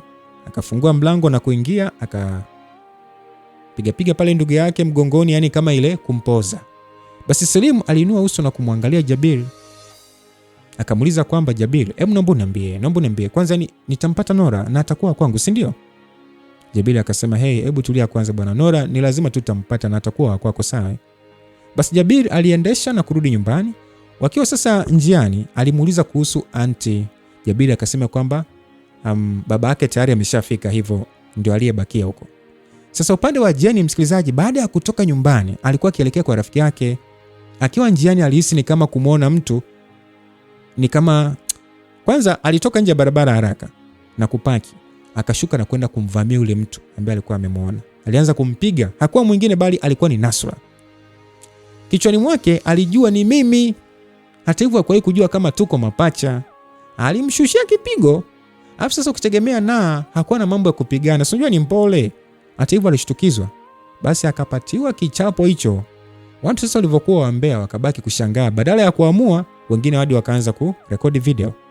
Baada ya Nasra kupewa kipigo kitakatifu, wakatokezea sasa wanaume na kuamua. Ndipo Jenny sasa aliongea maneno ya vitisho sana juu yangu. Baada ya kutolewa sasa, na aliingia kwenye gari. Kijana mmoja alijitolea kumuendesha, akampeleka hospitali. Akiwa sasa naye yupo njiani, akapiga simu nyumbani na kutoa taarifa Basi watu wakatoka mbio mbio na kwenda hadi hospitali. Sasa baba alipofika alilaani sana kitendo kile na kuapa kumtafuta Jeni. Yaani ukimgusa na jua umegusa moyo wa familia. Basi Jeni alianza kusakwa kama shilingi kwenye nyasi. Upande wa Salim bwana alikuwa anakaa ni kama vitu, yani moja ieleweki, mbili haisogei. Alipiga simu mpaka akachoka. Jabir alimtuliza hadi akachoka na kubaki akimwangalia tu. Sasa Jeni alifika alikokuwa akienda, akashuka na kugonga, akafunguliwa. Na aliyemfungulia ni mdada fulani hivi. Hakuongea, akanyosha hadi sebleni na kukaa hapo. Mdau sasa nikafura kwa hasira sana. Yule dada alisogea na kuuliza kwamba Jeni, kulikoni? Vipi huko ulikotoka? Kuna usalama kweli? Jeni akasema kwamba usalama utoke wapi? Hivi Salim kweli unakunifanyia hivi mimi kweli? Yaani nimeishi na mwanamke mwenzangu nyumba moja kwa upendo, nikijua ni ndugu yake, kumbe ni mwanamke wake. Tena sio mwanamke wake, ni mke. Basi dada akasema kwamba wewe Nora na Salim ni mke na mume? Jeni akasema ndio. Yaani hapa ni hasira. Yaani kwanza unajua nimemtwanga huyo Nora mwenyewe huyo. Nahisi kama ningekuwa na kisu hata ningemuua kabisa. Basi dada akasema kwamba lakini kwa nini unakasirika wakati tayari ulikuwa unadai kwamba unataka kumwacha Salim? Mimi naona hii ni habari njema kwa sababu inakupa nafasi ya kuishi maisha yako. Jeni akasema kwanza maisha yangu hivi, unajua nimetoka wapi na Salim wewe? Miaka 4 ya mahusiano toka enzi hizo, ni mtoto wa baba, kila kitu baba tu, baba hadi leo amekuwa mwanaume. Alafu nasema kwamba niishi maisha yangu kivipi? Dada akasema ndugu yangu, mambo yameshabadilika. Sasa utamlazimisha akupende? Kwanza wote wawezaje kuwa na wanaume wawili? Au utamwacha Josh? Na vipi kuhusu mimba? Maana hujalala na Salim muda mrefu sana. Sasa bora hata ingekuwa umelala naye basi walau hata wiki 2 nyuma, basi ungemtupia huo mzigo wa mimba. Sasa hujalala naye. Wewe unaona ni sawa? Jeni akasema no bwana, mimi nilipanga tu kumwacha, ila kwa hili mimi siwezi. Yaani siwezi kabisa, na kuhusu mimba mimi nitatoa. Mimi simwachi Josh, bali nitakuwa nao wawili. Dada akasema wewe hivi unataka kufanyaje? Jeni, please, huo uamuzi ni mbaya sana. Huwezi kutoa mimba, huyo mtoto hana hata. Hebu naomba usitoe bwana. Kwa nini umuue? Hana kosa lolote, ni hatari. Unaweza hata kufa ujue. Alafu pili, huwezi kuwa na wanaume wawili kwa wakati mmoja Jeni. Unatafuta nini haswa? Wewe cha kufanya, ngoja nikwambie kitu. Achana na Salim. Sawa? Hata kama mmetoka mbali, wewe muache na uwe na Josh. Mbona ni ana kupenda tu? Jeni akasema kwamba Najma, huo ndio uamuzi wangu. Mimi siwezi kumwacha Salim. Siwezi kumwacha na mwanamke mwingine basi. Basi huyo binti wa kuitwa Najma alijitahidi sana kumshauri Jeni, ila hakusikia. Akasimamia msimamo wake. Hakutaka hata kuchelewa, alimpigia daktari ambaye alikuwa akifahamiana naye na kumweleza shida yake. Daktari yule akamwambia kwamba dawa za kutumia zipo. Ili mimba iweze kutoka, hizo dawa zipo. Basi haraka akatoka na kwenda kununua na kuja kutumia, lakini haikufanya kazi. Alitumia tena na tena, ila wapi. Akabadilisha zingine, nazo hazikufanya kazi. Ilipita wiki, akaamua kwenda kwa daktari. Ni baada sasa kuona dawa anazotumia mimba haitoki, basi akaamua kutolewa moja kwa moja. Kwa bahati mbaya zoezi lile bwana lilienda tofauti, kwani alitokwa na damu nyingi na kupelekea sasa kupoteza maisha. Habari ya Jeni ikaishia hapo. Tuseme tawile. Basi taarifa ya kifo cha Jeni ilimfikia Salim, aliyekuwa nyumbani akijiandaa kutoka kwenda sehemu aliyoelekezwa kuwa nipo. Sasa kama ilivyo kwa watu wengine, kupata taarifa za misiba ya ndugu au watu wetu wa karibu inakuwa inaumiza. Sasa ndivyo ilivyokuwa kwa Salim. Of course aliumia mno kwa kifo kile. Zoezi la kunitafuta likaishia hapo. Basi upande wa Nasra walipokea taarifa hiyo kuwa mtu aliyekuwa akimtafuta amepoteza maisha. Hivyo jambo lile likawa limeishia hewani, kadedi kwa sababu ya kutoa mimba. Basi turudi sasa kwangu msikilizaji. Maisha yangu bwana alikuwa yakiendelea vizuri tu. Skyla yeye bwana alikuwa karibu zaidi kuliko hata siku zote. Alihakikisha na kuwa na tabasamu muda wote. Siku moja bwana ilikuwa ni birthday yangu. Hatukupanga kupika bali tulipanga kwenda kupata chakula nje ya nyumbani. Basi tulijiandaa vizuri. Hapo sasa nimeshakata keki asubuhi na mapema tu. Baada ya kujiandaa tulitoka hadi sehemu husika. Tulipofika tukaagiza na kusubiri kuletewa. Sasa muda huo wa kusubiri tukautumia kupiga picha. Sasa bwana kumbe Jabiri alikuwepo eneo lile. Hivyo akawa ametuona, alichokifanya ni kutupiga picha na kuendelea kutuangalia. Bila kujua tulikula bwana, kisha tukaondoka na kwenda kuzunguka. Kumbe Jabiri bado yupo nyuma tu. Aliendelea kutufuatilia kila hatua. Sasa tulipochoka, Tulirudi nyumbani. Baada ya kuingia ndani, Jabiri alikaa kuangalia kama tutatoka au ndio makazi yetu. Alikaa hadi usiku saa 4 ndio akaamua sasa kuondoka, huku akiamini kuwa pale ndipo ninapoishi. Alifika nyumbani, cha kwanza alimtafuta Salimu yuko wapi. Hakuwa sebuleni, hivyo akaingia hadi chumbani na kukuta amejilalia tu. Akamwamsha na kumwambia kwamba oya, nimempata Nora. Kitendo cha kusikia hivyo tu, usingizi wote ulikata na kukaa vizuri. Kisha akamuuliza kwamba umemwona wapi? Jabiri akasema kwamba nimemwona posta, ila anaishi Mikocheni. Basi alimtajia hadi mtaa na nyumba, yani namba ya nyumba nini. Salimu aliamka na kuchukua funguo akitaka kuanza safari, ila alisita baada ya Jabiri kusema kwamba anaishi na Skyla.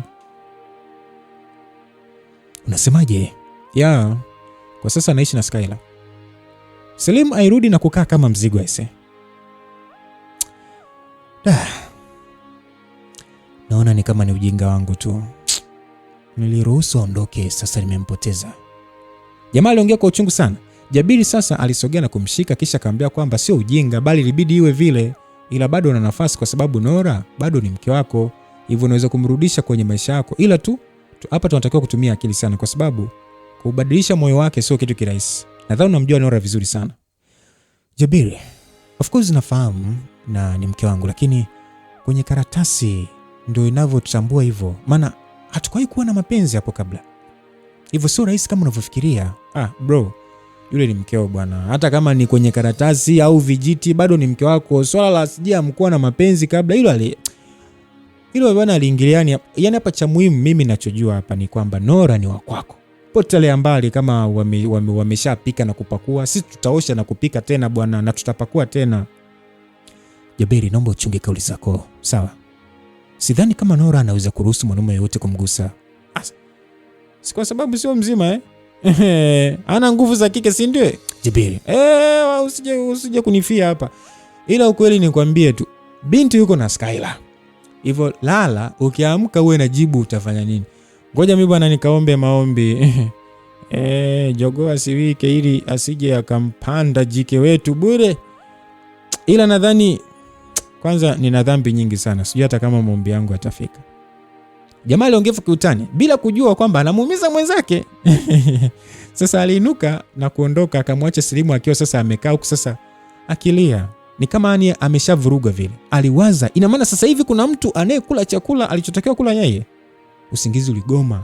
Kila alipotaka kulala ni kama ani aliona watu wakitaka kuingia uwanjani, anaamka. Upande wangu sasa tulikuwa sisi tuko busy kucheza game. Jamani, hivi mnajua nimekaa na Skyla muda wote lakini hajawahi kunitongoza?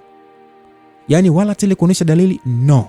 Ukweli ni kwamba nilikuwa kuna muda natamani sana kumuuliza, hivi ndugu yangu unajisikiaje ukiwa na mimi? Au kuniona karibu. Ila sasa ningeazaje mtoto wa watu jamani kuuliza, nisije kuonekana mimi nina chembe chembe za umalaya. Basi nikavunga tu. Ila nilikuwa nasubiri hiyo siku ikifika, anitongoze. Sijui maswala hata kusema naomba muda nijifikirie. No, natoa jibu la yes faster. Chelewaki kubadilisha mawazo. Basi tulicheza game hadi saa 6 ndio tukaagana na kwenda kulala. Kesho yake asubuhi niliamka kwa kuchelewa, nikapiga mswaki na kutoka, nikakuta Sakidume kashaandaa chai iko mezani. Mimi nitabasamu na kwenda jikoni ambako sasa nilisikia vyombo vikigongana gongana. Nikasimama mlangoni na kusema ya kwamba hello kijana wa jirani. Mara nyingi msikilizaji huwa namuita hivyo na hapendi balaa. Aligeuka na kuniangalia kisha kauliza kwamba mamkaje? Na kama unavyoniona nimeamka ubavu, wewe je? Na mimi niko vizuri kama unavyoona. Alafu chai iko tayari, unaweza kwenda kunywa. Ninaweza, kwani wewe hauli au vipi? Nakuja, namalizia hapa kwanza. Basi nilisogea na kumsaidia kusuuza vyombo pale. Nilimwangalia, jamaa hakuwa sawa. Basi tulimaliza, tukajiongea mezani na kupata chai. Muda wote hakuwa na story kama ilivyo kawaida yake. Uvumilivu ukamshinda bwana. Kwanza mwenyewe uvumilivu kwangu mimi ndio ukanishinda. Nikamuuliza kwamba Skyla, uko sawa kweli? Jamaa akajibu ndio. Kisha kainuka na kupeleka vyombo alivyotumia. Na mimi nikabaki pale na kunywa chai. Nikamfuata na kumuongesha, kaambia kwamba hauko sawa. Hebu niambie bwana, nini kimetokea au nimekukwaza? Jamaa akasema Nora, nimekuambia niko sawa. Nikasema no Skyla bwana, hauko sawa. Sura yako hata inaongea kabisa. Yani kwanza hata ongea yako tu inaongea kwamba hauko sawa. Hebu naomba basi uniambie shida nini? Basi niambie basi daddy. Na kama nimekukwaza basi niambie, but please usiwe hivi. Jamaa akasema kwamba no, haujanikwaza kitu chochote bwana, ila tu na sikitika kwa sababu ninatakiwa kurudi nyumbani kushughulikia masuala ya familia. Nitakumisi sana. Mimi sitamani kukaa mbali na wewe. Kwani msikilizaji, sikusubiri amalize, nikamkumbatia nikamwambia kwamba haina haja ya kuhuzunika, mimi nipo na nitakuwepo kwa ajili yako. Ndio utaenda, ila nitakusubiri na tutakuwa wote tena. Basi jamaa alinitoa kwenye kumbato na kuniambia kwamba unachokiongea ni kweli, daima yani utakuwepo kwa ajili yangu. Nikasema ya, ni kweli nitakuwepo leo na siku zote. Basi niliongea sasa nikimwangalia usoni. Alinisogelea, tukawa zero distance. Akasema kwamba rudia tena. Nikamwambia ndio, nitakuwepo kwa ajili yako. Sikumaliza kauli yangu, alikuwa tayari kashanipa hot kiss. Jamani, hii ilikuwa ni busu langu la kwanza jamani. Acha nisiseme sana. Ngoja kwanza. Hivi nani aliyesema mtu ukikisiwa unatakiwa kufunga macho? Maana hata mimi sijui ilitokea nini tu nikajikuta na mimi nikifunga macho na ushirikiano nikatoa. Tulikisi hadi akaninyenyua na kuwekwa kwenye meza zile za jikoni zile. Tukaendelea pale. Alo, nilikuwa natamani hata ni kutafuna mdomo wa mtu hapa. Mikono ilianza kutalii. Ghafla tukastopishwa na simu iliyokuwa ikiita kwa sauti. Aliniangalia na kuniambia kwamba Nora, nakupenda. Nilishindwa kujibu kwa nilikuwa na wenge la kiss. Hii simu shenzi kabisa hii simu. Ilikuwa inaita tu. Yaani haikati. Basi akaichukua na kupokea. Alikuwa ni baba yake. Wakaanza kuongea. Si nikaona aibu. Sijui ndio akili zilikuwa zimesharudi. Nikatoka jikoni chapu na kwenda chumbani kwangu. Nikasimama kwenye kioo na kujiangalia sasa nikishika lipsi zangu. Ghafla sura ya Salim ikanijia kichwani. Nikasema, "We, pepo shindwa." Yaani nimepata mpenzi, alafu naletea sura ya huyu mtu kwenye akili yangu. Ili iweje kwa mfano? Nitoka mbele ya kioo na kukaa kitandani. Nikabaki nikilifanyia uchambuzi kwa kina lile kiss. Uchambuzi yakinifu. Nikiwa sasa katika uchambuzi wangu yakinifu, Skyla bwana alikuja na kunigongea mlango. Nikamruhusu kuingia sasa akitabasamu. Nikamuuliza kwamba vipi, mbona una furaha sana? Skyla akasema, nimempata mwanamke wa ndoto zangu. Je, sistahili kuwa na furaha? Nilicheka tu, tukahagi pale na penzi ndo likawa limeanzia hapo. Jamani, sijasema hata I love you too. Vitendo vilitosha kuongea. Kwa hiyo hatukutaka kukaa ndani, akasema kwamba tutoke ili tukaweke kumbukumbu ya penzi letu. Na mimi sikuwa na neno zaidi ya ndio. Tukatoka na kuingia kwenye gari na kuondoka. Sasa bwana, kumbe Salim na Jabir waliamkia pale, wakapaki gari yao pembeni. Kwa hiyo ile tumetoka tu na wao wakafuatia nyuma. Kwanza tuliingia studio tukapiga mapicha pale kama yote. Kisha tukaenda sehemu fulani hivi. Acha isengoja. Hii sehemu ngoja ni hifadhi tu. So tulipofika pale nikafunguliwa mlango. Chezea penzi jipya wewe. Penzi jipya. Unaweza ukajamba alafu ukapewa pole. Tena sio pole. Yaani si ile pole kavu no. Ni ile pole baby. Alafu subiri ile yote sugu. Ujambe uone utapigwa kofilo. Basi nikafunguliwa mlango, mimi nikatoka kwa pose. Nishasema penzi jipe, hadi tembe na badilika, si unajua? Saizi natembea kama sikanyagi chini, ngoja lizoeleke kudadadeki. Bwana tukaenda akalipia mapokezi pale. Kisha tukaingia na kwenda kukaa. Subiri kwanza. Kuna watu wamesikia mapokezi, wakawaza kwamba tunaenda kuzinzika. Jamani, mapokezi ziko nyingi, msiniforce kusema kwamba ni wapi. Maana inawezekana watu wakafika kuomba orodha ya watu waliofika tarehe hii ili kuthibitisha. Hawajawahi kushindwa. Basi nifika na kukaa hapo sasa upepo yani unapepea tu. Huku sasa nyuma Selimu alikuwepo kwa mbali akawa tu anatuzoom tu. Sijui kama kuna mchezo ambao hatukucheza. Kwanza ilikuwa ni siku ya furaha sana kuliko siku zote nilizokuwa na huyu mbaba wangu. Jioni tukapita mahali fulani hivi, tukapata chakula kisha tukarudi nyumbani. Muda huo Selimu alikuwa akigombana na Jabir. Selimu aligoma kabisa kutaka kurudi nyumbani na kutaka kuja kunichukua kwa nguvu, ila Jabir akawa anamzuia kuepusha vurugu. Alifanikiwa na kumpeleka nyumbani, ila njia nzima alikuwa anaongea kama chizi. Huku nyumbani tulifika bwana, na kila mmoja akaingia bafuni na kuoga. Baada ya kuoga sasa nikabaki mimi nimekaa chumbani kwangu tu nikiwaza nilale au nikalale kule. Lakini nikawa natamani nimuone Sky bwana akiwa pembeni yangu muda wote. Ila sasa nikajisemea acha nivae tu heshima, ni uheshimu utu wangu. Japo kidogo nisije hata kwenda nikaliwa leo. Jamani hebu ngoja. Basi bwana nikatuma message kwa mpenzi. Sio mpenzi no.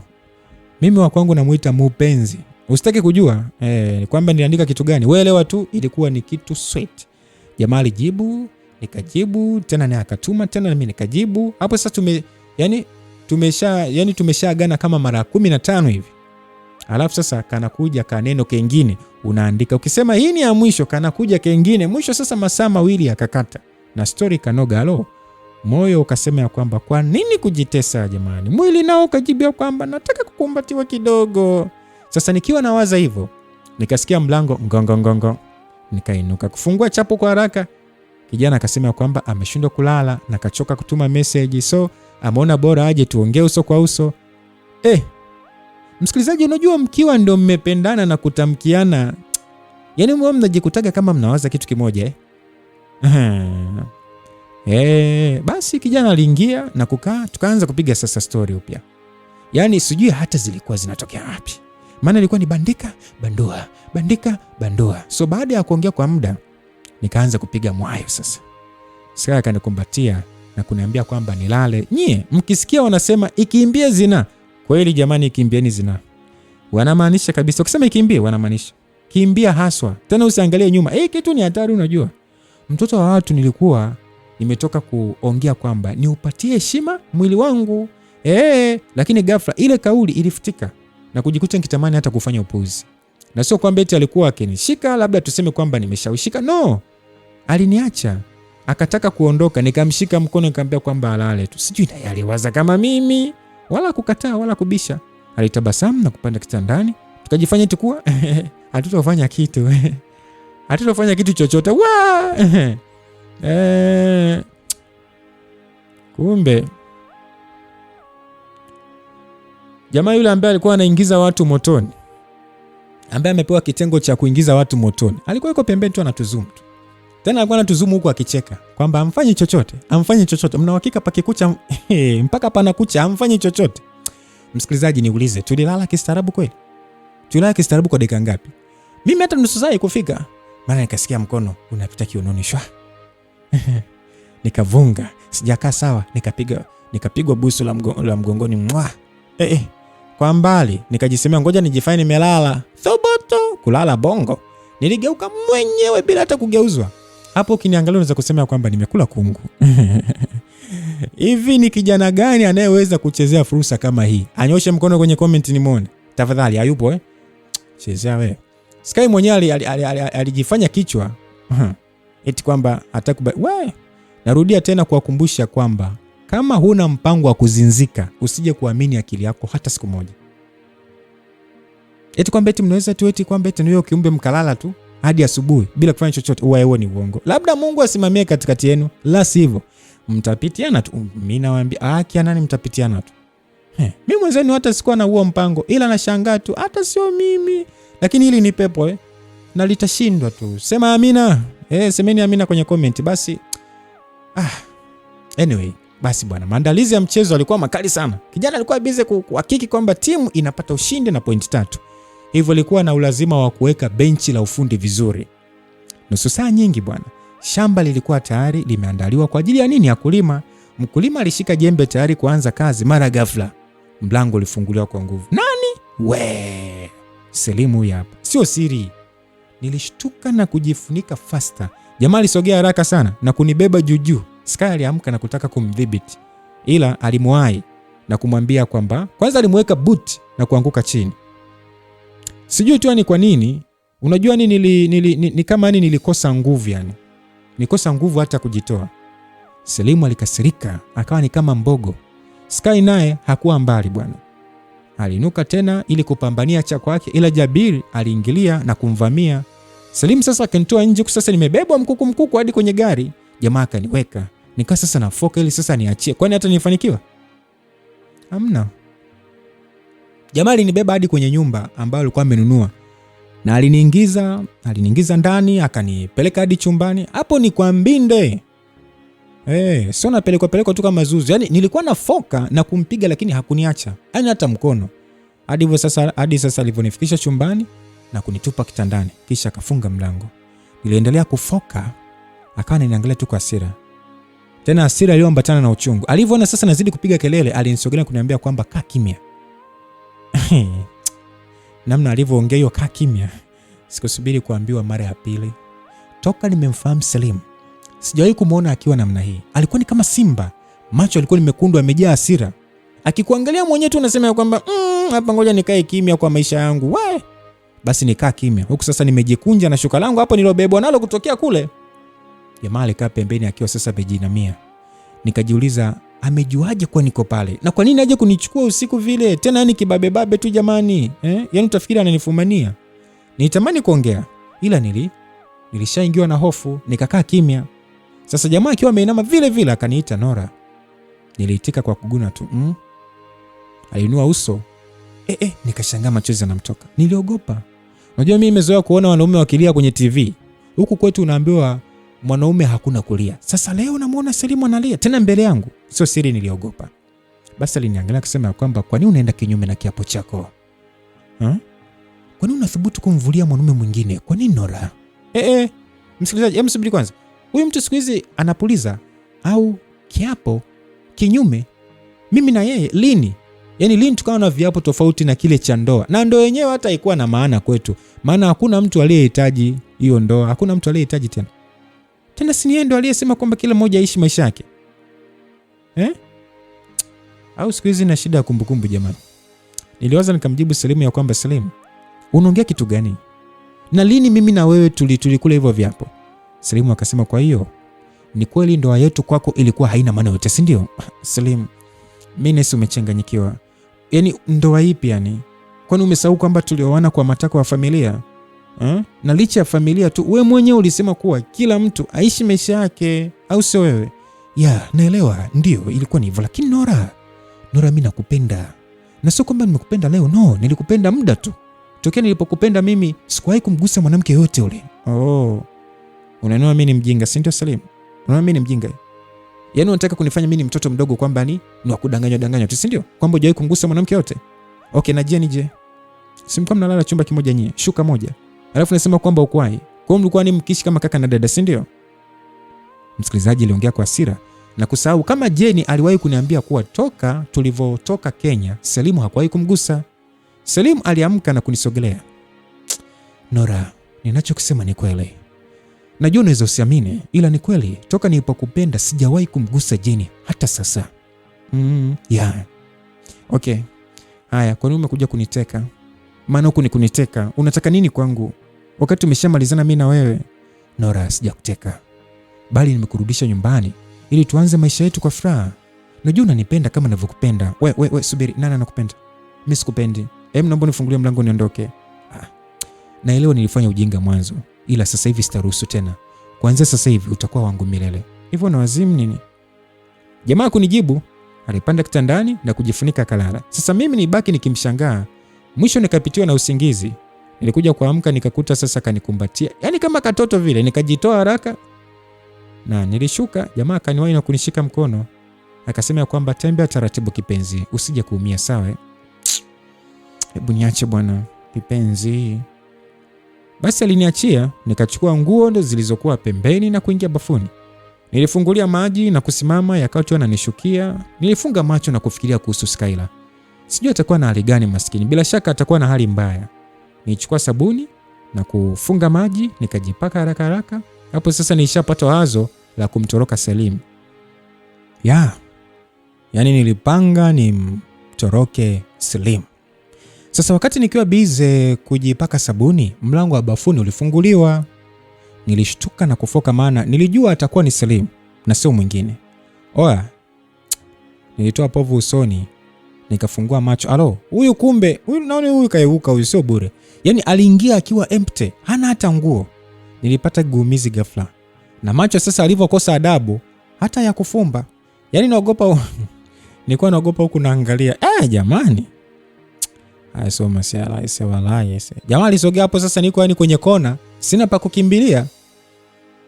Sasa hapa nikasema kwamba nikijifanya hapa mwanaliaza sio bure, nitamwaga ubongo. Maana nimeshaweka yani maji na kumbuka hapo nilikuwa na sabuni. Hivyo njia pekee hapa nikaona ni kujibanza kwenye kona. Huku sasa hapo nimeficha na nili yangu hiyo kwa mikono. Sijawahi kuwa serious mnajua. Yaani nimeweka mikono yote chini nikasahau kama nina kifua. Jamaa alinisogelea karibu, nikaa namwambia kwamba usinisogelee bwana, usinisogelee, nitakusukuma yani kama wewe nitakusukuma kama yule nani kupata kesi Selim. I say. Kadri nilivyokuwa nasema kwamba usisogee, ndivyo jamaa alivyosogea. Mpaka sasa tukawa zero distance. Nasemaga mimi mwili ni mwili tu jamani, msiniite malaya. Jamaa aliniangalia kwa macho ya kibaharia. Alizungusha mkono mmoja kiunoni. Alo. Nilikaa kimya na kubaki tu nikimwangalia machoni. Ila ngoja kwanza. Hivi ndio nakuaga hivi? Au nimevamiwa na pepo? Maana haiwezekani mimi nikaregea kama mlenda na kufanyiwa yani mambo ovyo ovyo tu, yani hata nisikatae. Tena bora hata kwa Skyla nilikuwa na ile akili ya kusema kwamba ngoja nijikaze ama nivunge. Huku kwa Selim, kitendo cha kunisogelea tu, kauli ilikata. Mwili ukareact. Yani kwanza hata kabla sijaguswa tu. Nilivyoguswa tu ndo kabisa nafwa. Bila kuchelewa alianza kunishushia mvua ya mabusu. Nikasema busu sio busu la bongo. Ni yale ya kwenye ni Telemundo sijale. Kama unaoyaonaga basi bwana. Natamani niseme yote ila naogopa. Acha niseme tu nilinaniliu bwana. Tena kiutani tu. Maskini Skyla, nisamee, sio mimi, ni bahati mbaya tu mpenzi. Selim bwana alifurahi sana kuona kwamba amekuta tunda lake likiwa na maganda. Alinipongeza. Wakati sasa hapo mimi nimemnunia balaa. Kwanza nilimshtumu kwa kanibaka. Alipovurugwa akasema kwamba uweze amini ukiniambia hivyo mimi najisikia raha sana, ila usiniite kibaka tafadhali. Basi mimi nilichukia, ila ndio hivyo, chakula kishaliwa tena na sahani kaosha, nifanye nini sasa?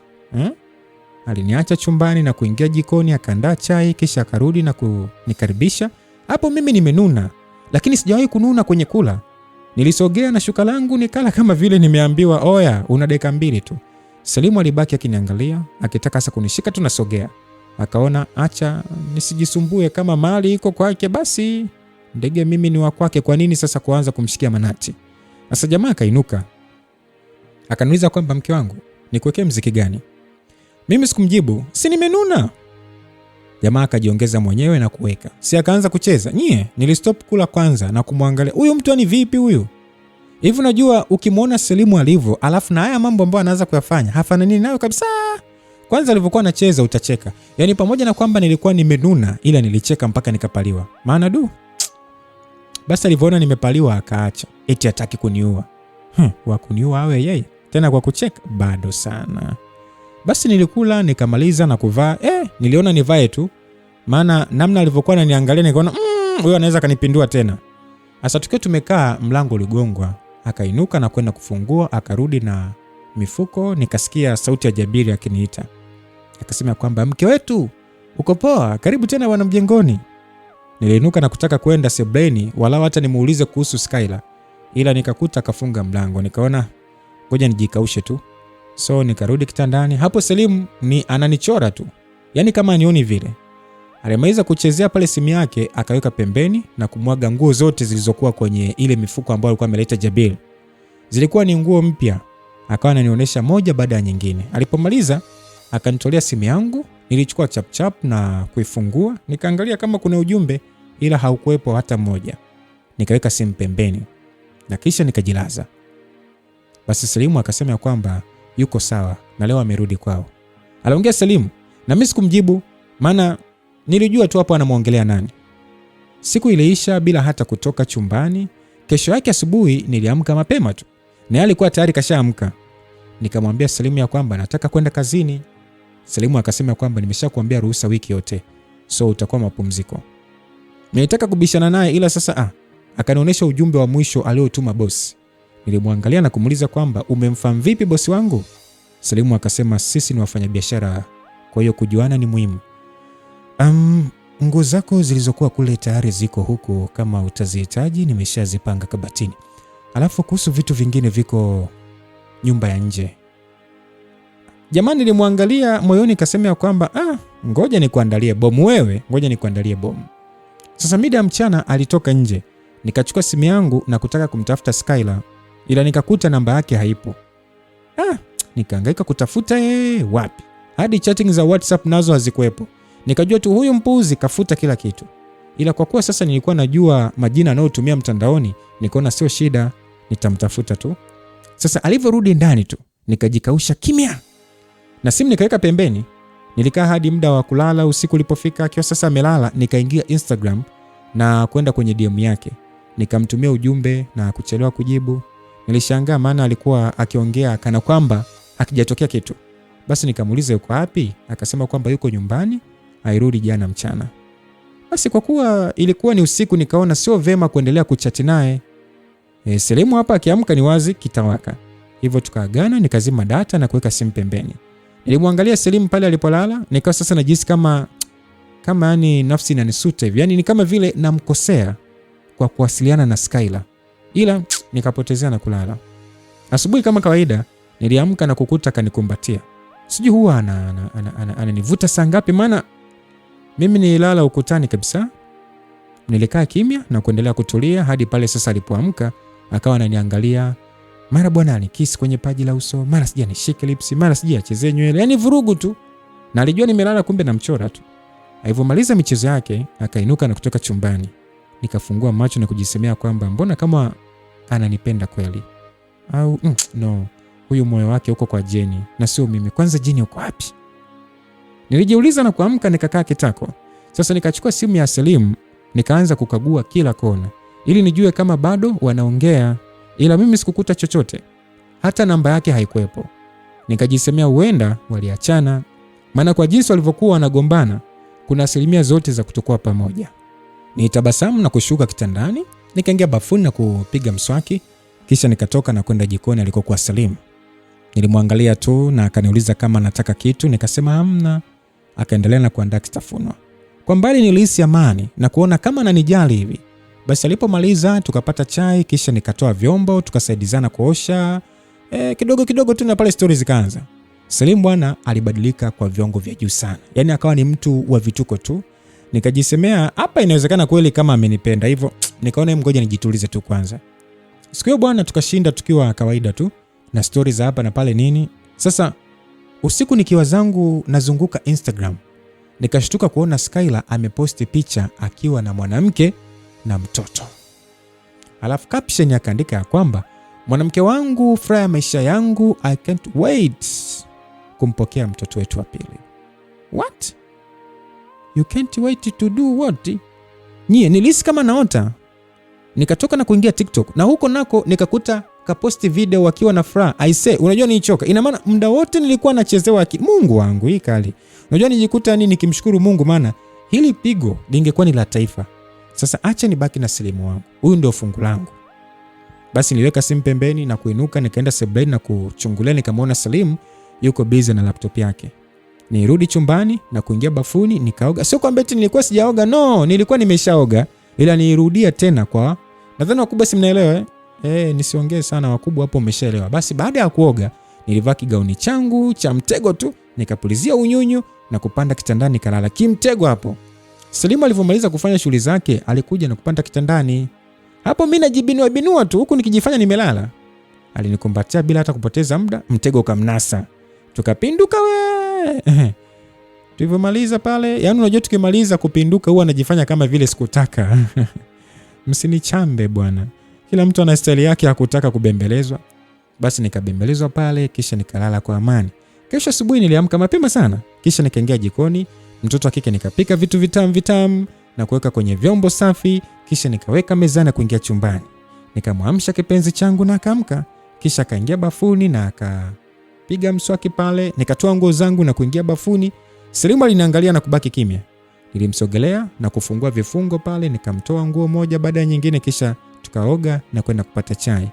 Tulikunywa chai, kisha nikamwambia nina maongezi. Alisema sawa. Jamaa alikaa kunisikiliza, nikasema kwamba Selimu, nimetaka kuongea na wewe kuhusu sisi. Jamaa akasema niambie baby, nakusikiliza.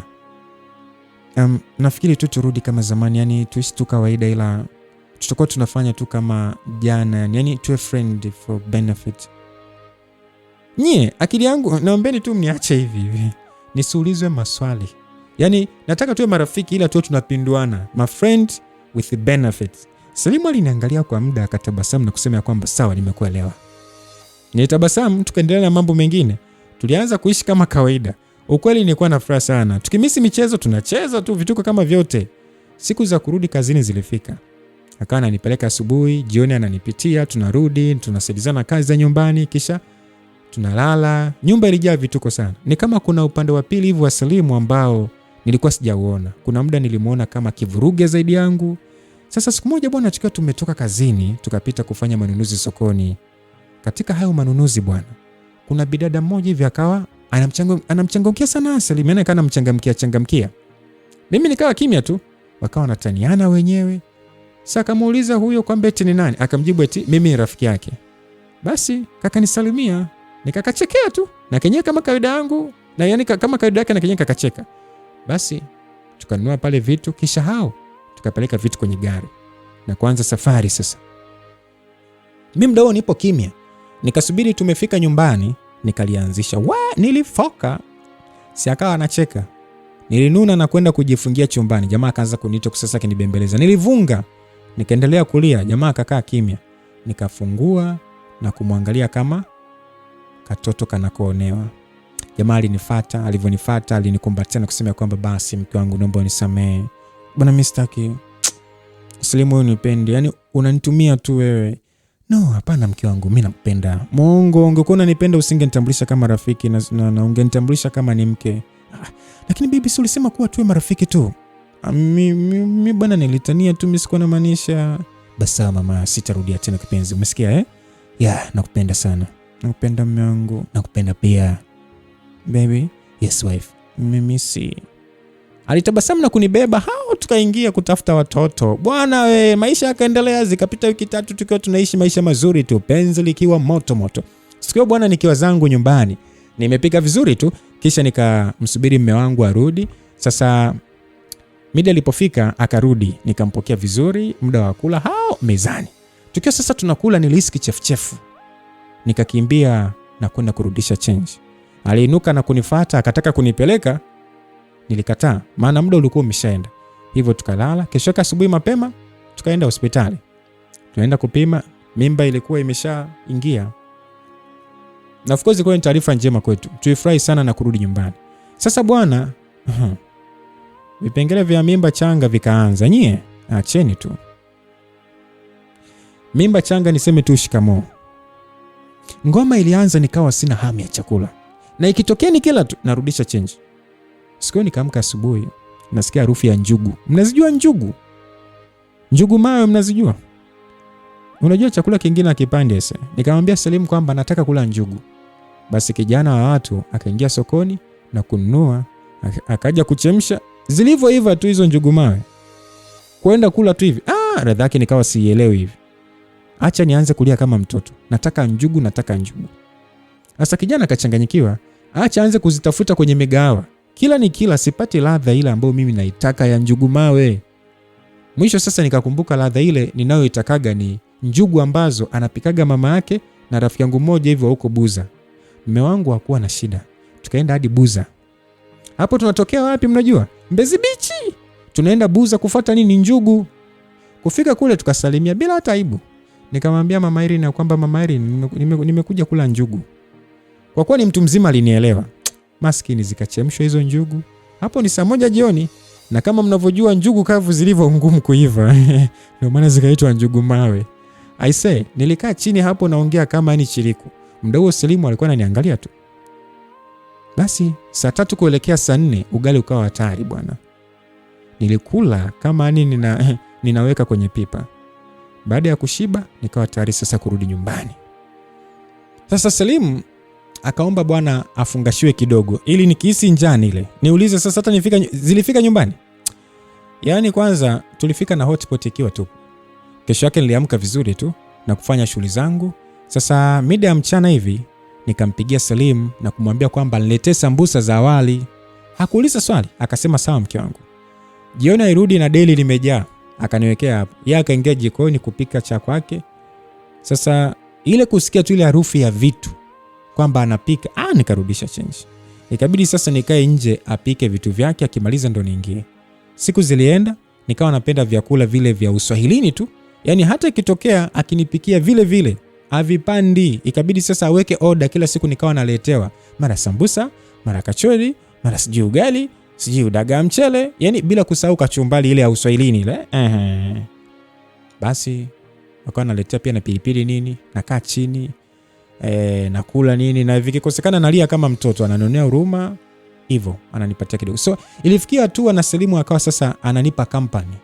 Zililetwa hizo sambusa sijui za choroko, yani kwanza tulikuwa tunaweka pilipili kiasi tu. Kwa hiyo bwana, siku zikawa zimesogea hivyo. Siku zingine nitajisikia kutembea tu, namwambia baby tukatembee, kama ana kazi kweli tunaenda kuswampa. Siku moja bwana, tulitoka kama kawaida tu na kwenda kutembea. Tukiwa njiani bwana, huku sasa niko nakula ice cream ile ya Uswahilini. Sasa si mnajua ile ice cream ya Uswahilini? Basi tukapita supermarket. Sisi tukakutana na baba mkwe, akatuangalia na kutupita. Nilimwona Selimu alivyoumia. Tukanunua vitu na kurudi nyumbani. Kesho yake Aunti Suna alikuja kuniangalia. Nikamwambia kuwa tulikutana na baba mkwe lakini hakutaka kuongea na sisi. Akasema tumpatie muda, akijifikiria zaidi atakuja tu kutuelewa ya hizo siku za mbele na kila kitu kitakuwa sawa. Basi siku zilienda, nikajifungua salama kwa neema yake Mwenyezi Mungu, nikapewa mapacha. Nikiwa bado hapo hospitali, nilipata surprise ya familia yangu kuja pamoja na wakwe. Selimu aliinuka na kusimama, wakatusalimia pale na kuomba msamaha kwa kila kitu. Ni wazazi, ndio hivyo bwana, tukawasamee. Basi wakawashika watoto wetu pale na kutoa baraka zao. Furaha ikatawala, watoto wakakua, ila mimi sasa na Nasra hatukuwa na maelewano kabisa msikilizaji. Siku moja bwana Zuu alinipigia simu akaniambia kwamba Nasra ni mjamzito. Tena sasa balali na kuja kwamba mwenye mimba ni mzee, tena rafiki wa baba. Mzee mwenyewe ana familia yake na wajukuu juu. Baba alipata pressure. Kwa mara ya pili baba na mama wakaniomba msamaha kwa ubaguzi waliokuwa wakinifanyia.